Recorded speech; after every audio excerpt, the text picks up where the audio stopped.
नमस्कार. कर्जमाफी संदर्भातील महत्त्वाची बातमी आलेली आहे. तर जाणून घेऊया संपूर्ण बातमी. महाराष्ट्रात राज्यात शेतकऱ्यांच्या आर्थिक स्थितीत सुधारणा करण्यासाठी महाविकास आघाडी सरकारने 27 डिसेंबर 2019 रोजी महात्मा ज्योतिबा फुले शेतकरी कर्जमुक्ती योजना जाहीर केली. या महत्त्वाकांक्षी योजनेचे मुख्य उद्दिष्ट होते शेतकऱ्यांना कर्जाच्या ओझ्यातून मुक्त करणे आणि त्यांना नव्या आर्थिक जीवनाची संधी देणे.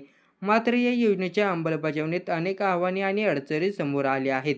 योजनेची रूपरेषा आणि पात्रता निकष.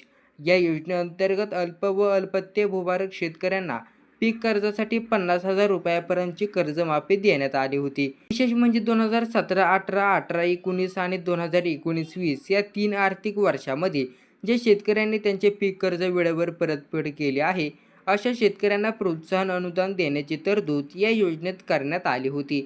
यामागचा उद्देश शेतकऱ्यांमध्ये आर्थिक शिस्त निर्माण करणे आणि वेळेवर कर्जफेड करण्याची सवय लावणे हा होता.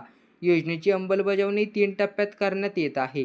पहिला आणि दुसरा टप्पा यशस्वीरित्या पूर्ण झाला असला तरी तिसऱ्या टप्प्यातील लाभार्थी शेतकऱ्यांना अद्याप लाभ मिळालेला नाही.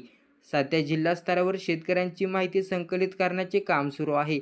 2024 मध्ये या योजनेचा लाभ उर्वरित शेतकऱ्यांना मिळणार असल्याचं सांगितलं जात आहे. तांत्रिक अडचणी आणि वंचित शेतकरी. योजनेच्या अंमलबजावणीत काही तांत्रिक अडचणी समोर आल्या आहेत.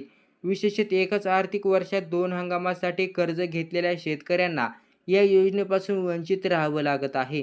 तसेच 2 हंगामातील उचल एकाच आर्थिक वर्षात करून निश्चित केलेल्या तारखेला कर्जफेड केलेल्या शेतकऱ्यांना हे प्रोत्साहन अनुदानापासून वंचित राहावं लागत आहे. या तांत्रिक अडचणींमुळे लाखो शेतकरी लाभापासून दूर राहिले आहेत. योजनेचे महत्त्व आणि परिणाम. महात्मा ज्योतिराव फुले शेतकरी कर्जमुक्ती योजना ही महाराष्ट्रातील शेतकऱ्यांसाठी एक महत्त्वपूर्ण पाऊल आहे.